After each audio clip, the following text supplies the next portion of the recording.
The Chiefs travel east to take on the Pittsburgh Steelers in what is a matchup that has been troublesome for them, but this is probably their best chance to win in a couple of years. We're going to talk about their game plan coming up.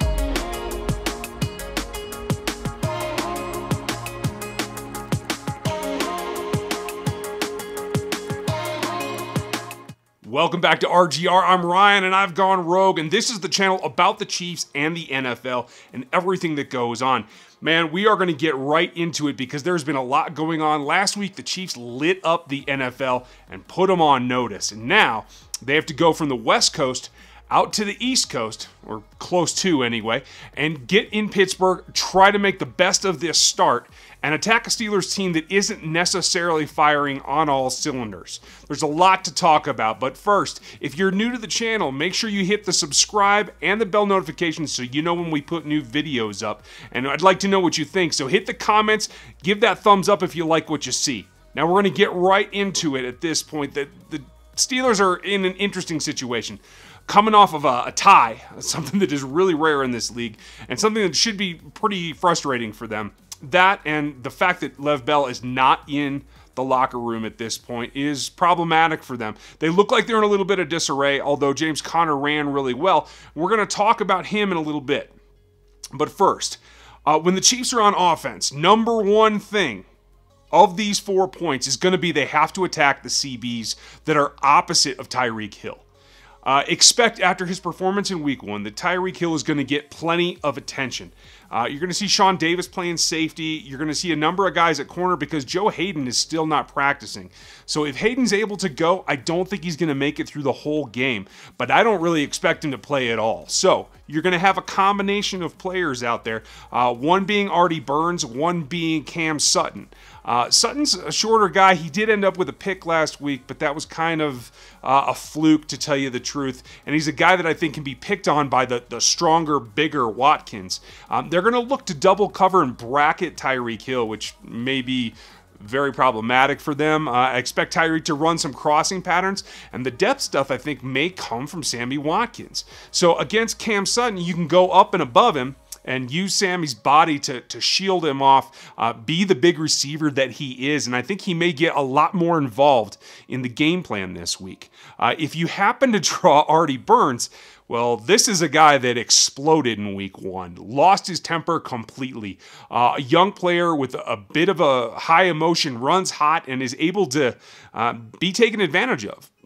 Offensive players can get in his head, and I think that's something that you're going to see again. If so, they can certainly take advantage of him there. I think he's set up for double moves. I think there's a lot of big playability behind him, particularly set on where the safeties line up. You're going to see some single high, I think, but you're going to see a lot of zone blitz, and that's going to be problematic. So look for Watkins to get involved. And in that same thing, they like to send a lot of the safeties and some corner blitzes, especially the nickels. You're going to see opportunities for quick-hitting passes to Travis Kelce as well.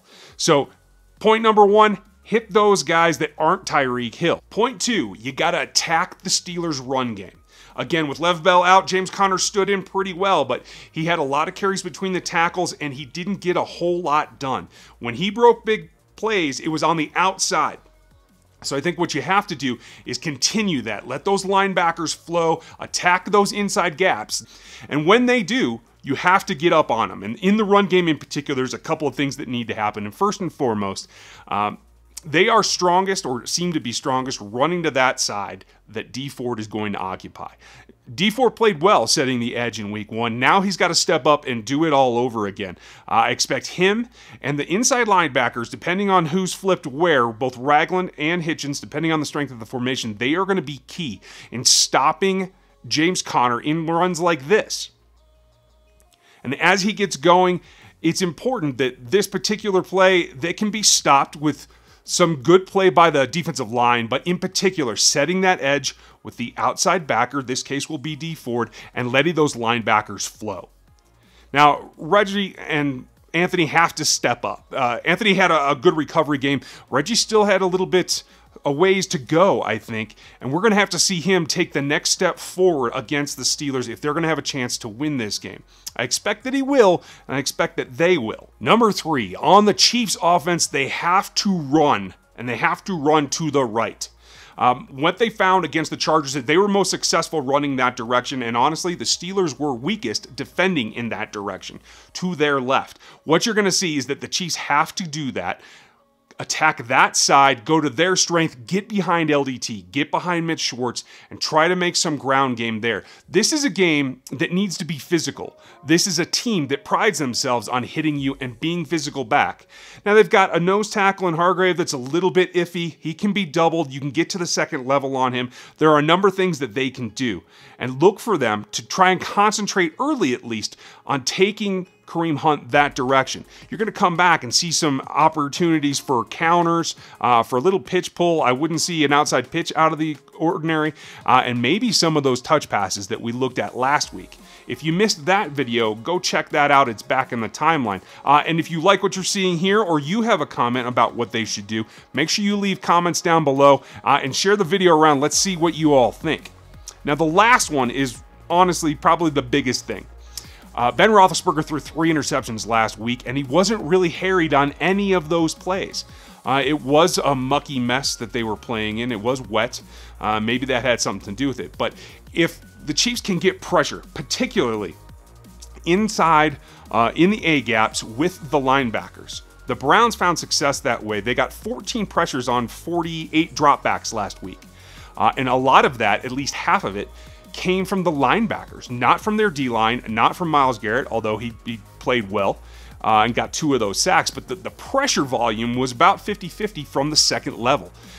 Ragland can blitz, Hitchens can blitz.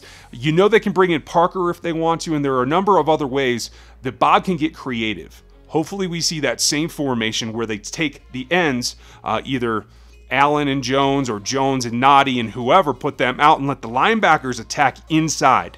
DeCastro was limited in practice this week, so that's always a question mark as well. That side may be vulnerable, and they have to get creative ways to keep Ben Roethlisberger guessing where they're coming from. Key to this game. If he's going to throw uncontested interceptions in week 1, if you can put pressure on him, you're going to get an opportunity to do more. Now, Ben also sat out this week. He's got a sore elbow. I expect him to play. I don't expect that to affect him at all. But moving him off of his spot without allowing him a lane to break the pocket and move, I think that's the way that the Chiefs have to go about it. So look for those linebackers to be active and come up with creative ways to get to the pass rusher. I think that this is going to come down to those 4 key points. I hope you guys enjoy the game, and I'll be back with you next week after the Chiefs versus the Steelers film comes out. Thank you for watching today, and I'll talk to you then.